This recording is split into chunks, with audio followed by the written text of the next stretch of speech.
Hi guys, nice back here again, and today I've got another inbox review for you. Today we're going to be looking at Kenetic's Gold Series Harrier GR1, GR3.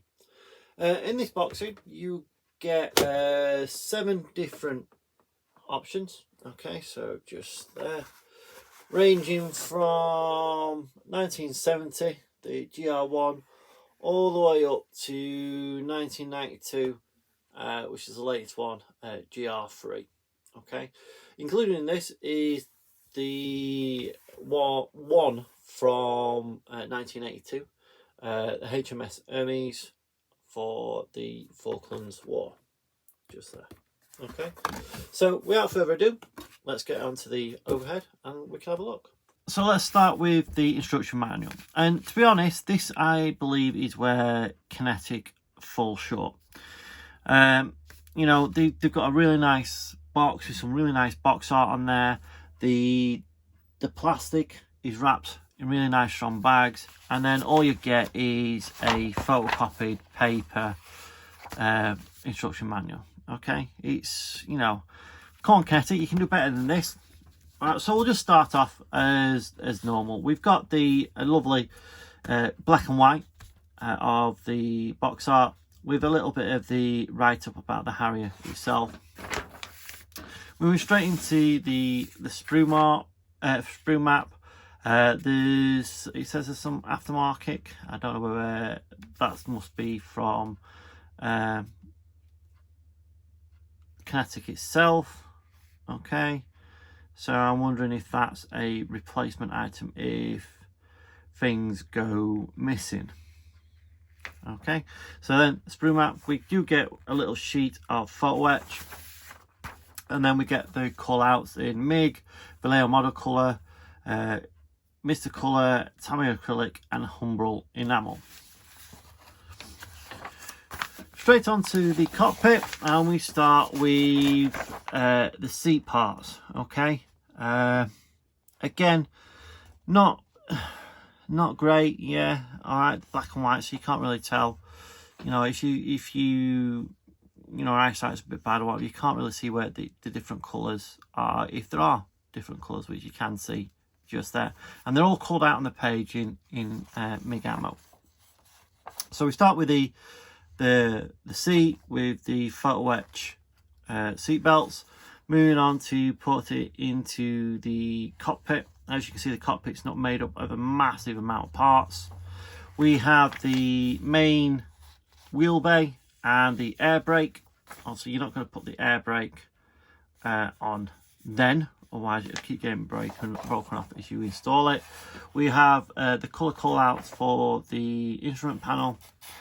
The part inside, so this is so you can actually maneuver the thrusters. We move on to part 5, and that's putting the cockpit together with the fan housing and the main wheel bay, and closing up the fuselage with the main wheel bay, the bit for the nozzles, the cockpit, and the big fan housing. We'll move on to where the nozzles actually go and the heat shield on this rear part. Putting the intakes on, whether you want them open or closed. The intake parts has, fit this part first. Okay, so it has 1, 2, 3 parts to it. Okay, just checking that goes into there.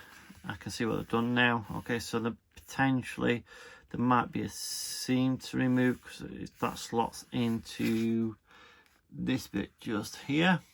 Okay, the rear of the cockpit. Moving on to the wings and pieces to remove if you're building a certain one. Making sure you make holes for putting the pylons in. Moving on to adding some of the control parts.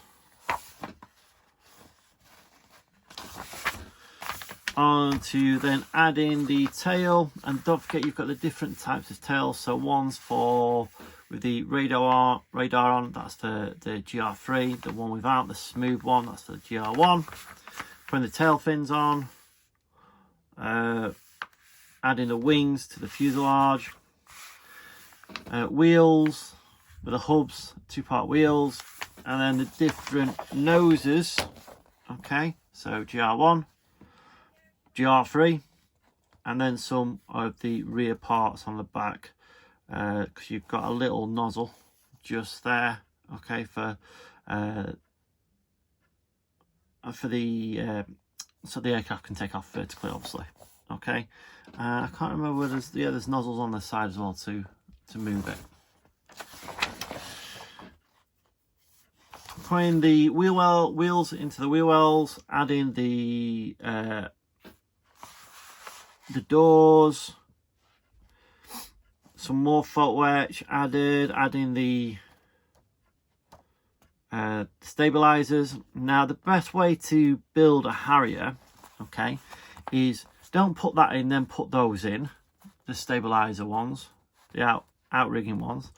Put those on first, okay, with the tail, with the nose wheel, then put it down, and then you'll be able to see where it is. Then you'll be able to put that in, and if you need to, you can then change the height of that as opposed to changing the height of these. Okay, the outrigger ones. That's the best way to build that.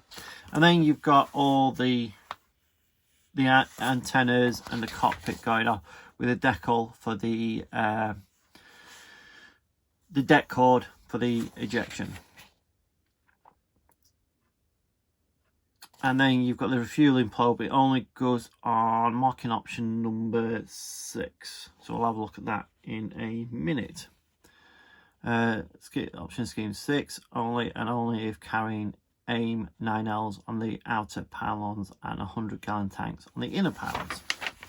So then we move on to the different ordnance. So we've got a fuel tank, we've got the Aden gun pod, sidewinders, Mata rocket pods, Royal Navy 2-inch rocket pods, centre pylons, and some of the other pylons. And then we've got the configuration of those pylons with A, B and C, where they are. We then move on to the colour callouts. Okay, again, black and white is not the greatest. So we've got 1970 from RAF Wittering. Wittering again.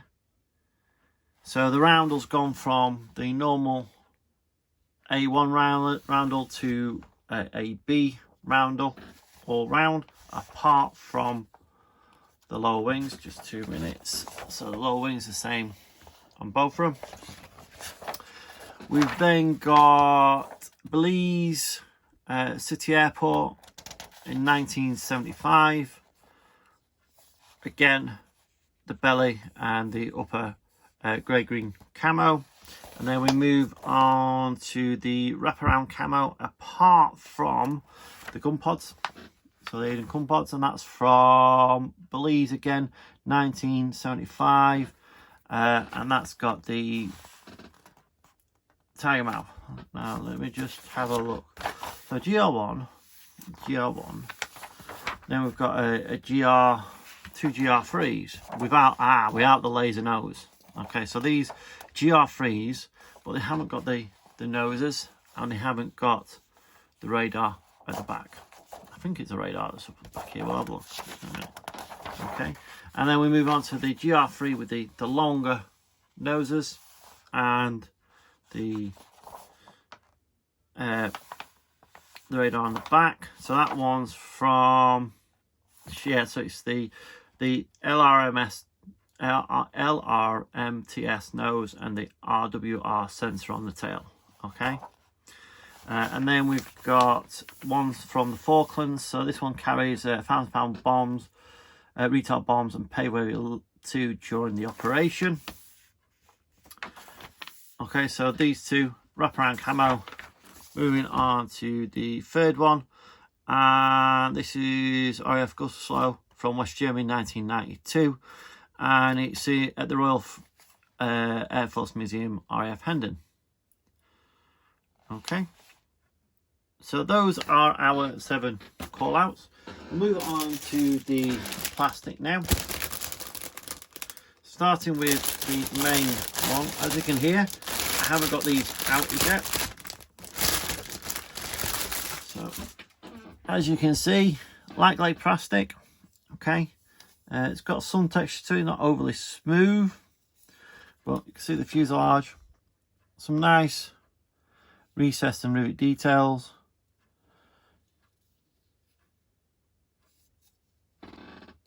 Looks all right to me. Maybe a little bit. I'm not going to see this. Okay, can you just see that bit there and that bit there? It's like they've got a shadow. You can see how, by looks of it, the mould has moved there all the way along to there. Okay, you can see how it's sort of like moved. So you've got that part there, and then you've got a shadow just above it and all the way down, look. So that's something that'll have to be dealt with. Not on the other side, let's have a look at the other side of the fuselage. And we have, to a lesser extent, look, you can just see, look. You can see how the mould sort of like moved or something.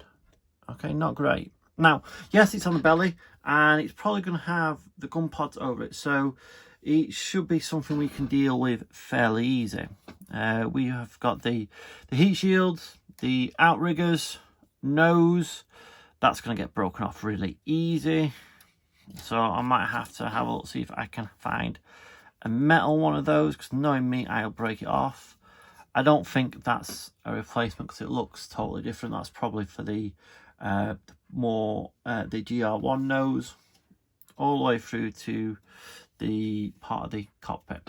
Okay. Next up, we've got a bag with 2 screws in it. Where's the opening? I'll put it that way.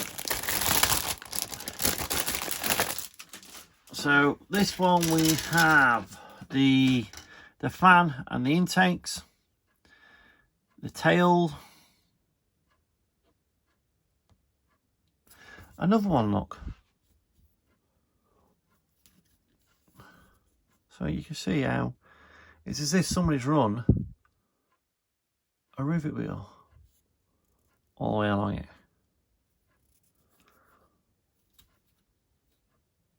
Just on, that's going to be, I believe that's going to be the lower surface. Okay, but some flash is on here. Okay, not great for a fairly new kit. There's the cockpit, nothing to write home about. Seat, instrument panels. Next up, we've got the upper and lower wings. Let's just check these for, again, there's some nice detail on here.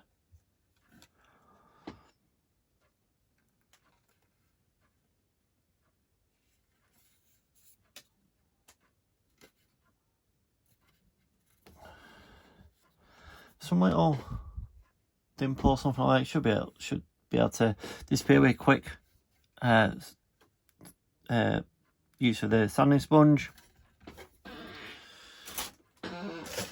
Next, we're going to be moving on to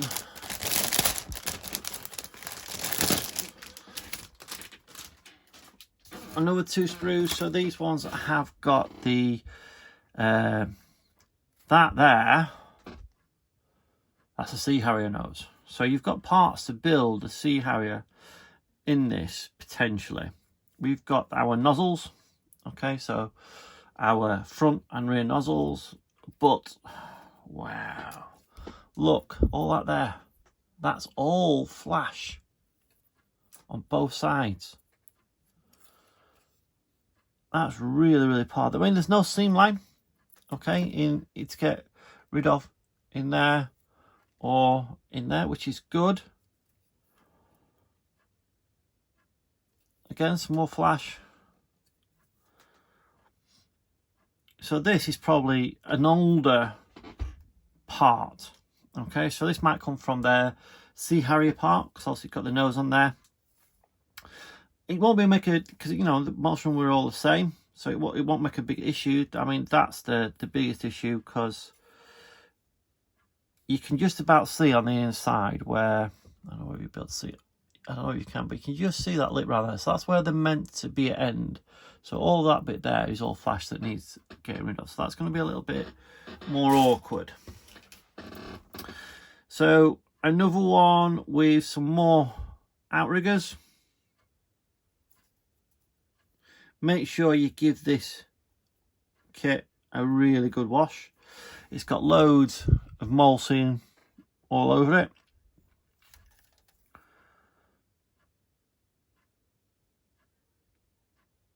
Again, where the seam lines are, okay, on the outriggers, so that's going to need dealing with.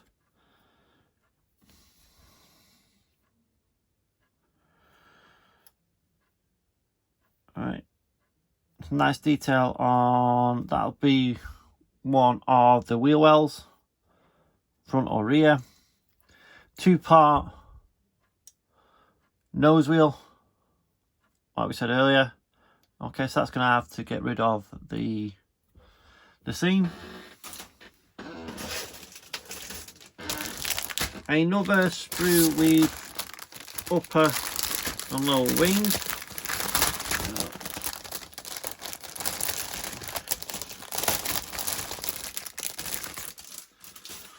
And some of the weapons, okay.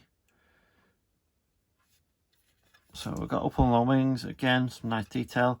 Those panel lines on the underside, they are quite deep, okay. So see those ones there, and then you look at those ones on the top of the wing, they're a lot deeper. And they're a lot deeper than that side. So yeah, they might need filling. And then we move on to some of the weapons. So we've got some of the rocket pods, another pit tube, part of the rear bay, and the air brake. Hopefully that stress factor is not going to show through once it's painted. Again, it'll be in the bay anyway, so you're not really going to see it.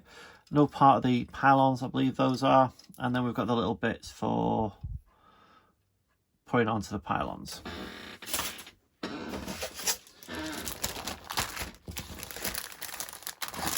This next one has got all the armament in. So we have 2 of these sprues, so I'll only go through one. So we've got some fuel tanks, some sidewinders, some rockets over the fins. Okay, I can't see any major problems with them. Pylons, 2 parts, and some of the actual nozzles and stuff like that.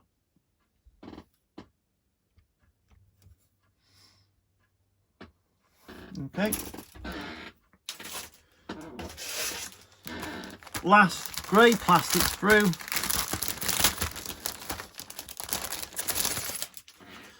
Turn it over. Okay, so we have 2 types of tails. So the one with the sensor and the one without.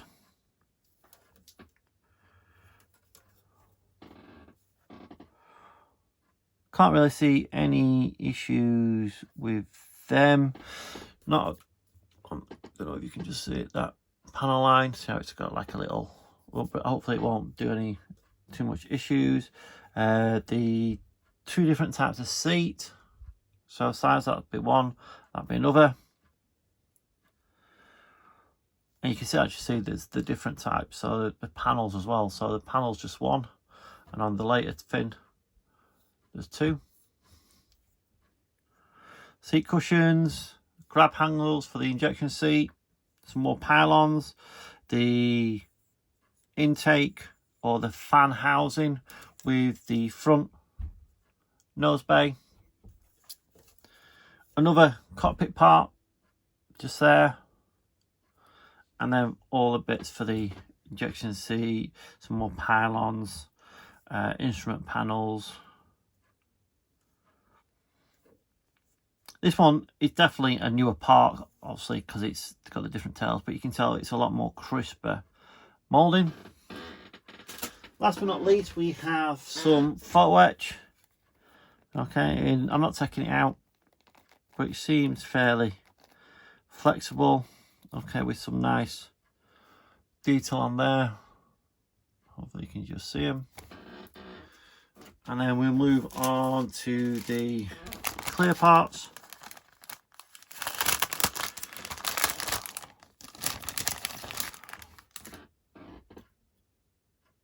So really nicely moulded, crisply clear parts with the root details on. It's even got the windscreen wiper, the deck code on the inside, which decal's not going to go on that. So I'll have to figure out a way potentially painting that, or I could just leave it clear like that. I don't know. We'll have a look at that when I come to do it. And then on to the decals. Now, you shouldn't have any problems with these. They're designed by Cross Delta and they are printed by Cartograph.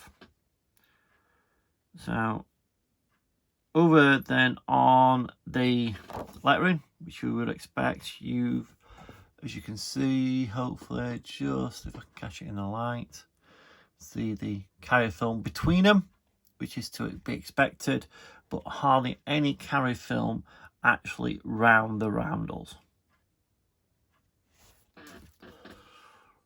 So that's Kenetic's Harrier. Now, I'm not saying it's a bad kit by no stretch, but I would expect a little bit better. Okay, especially for what they call their gold series. So it's like they're really good kits, if that makes sense. Now, there are some of the parts in there that from the older C Harrier versions. That's why there's all that flash on them. Once that's cleaned up, it shouldn't be a problem, but it's a case of having to clean up, especially on those nozzles. And then there's the parts where the actual sort of like moulds seem to have moved. Again, on a tail fin, it's underneath, so it shouldn't really be a problem. But you're going to have to deal with it, because otherwise that's going to show up, okay, through paint and what have you. On the belly, it's not so much an issue. You're probably going to lose a lot of that detail down there because you're going to have to sand and stuff like that. So overall, it should build up. I mean, I have seen them built up really nice, but you need to take care and attention. I wouldn't recommend this for a beginner. Okay, somebody who wants to get in and wants to build a Falklands Harrier. I would definitely suggest that they get a few kits behind them first before then they look at tackling this. But it's a Falkland. You can get a Falklands Harrier. You can get a GR1 Harrier, and I don't think there's that too many of the modern kits in this scale. No, I don't think there is. Not in this scale. So, you know, hopefully it builds up. I'm just a little bit disappointed because obviously I expected a little bit better. All right. Anyway, that's just my take on it. You could have none of those issues. You know, it could be that this one was a later run, or it was an earlier run, and they just got some of the old parts that they've got. Blah blah blah. You know what I mean? But we'll see when I come to build it. Hopefully, I won't have any major issues. But this is when I'm going to get a chance to build it. Anyway, that's it from me, and I will see you on the next one. Bye.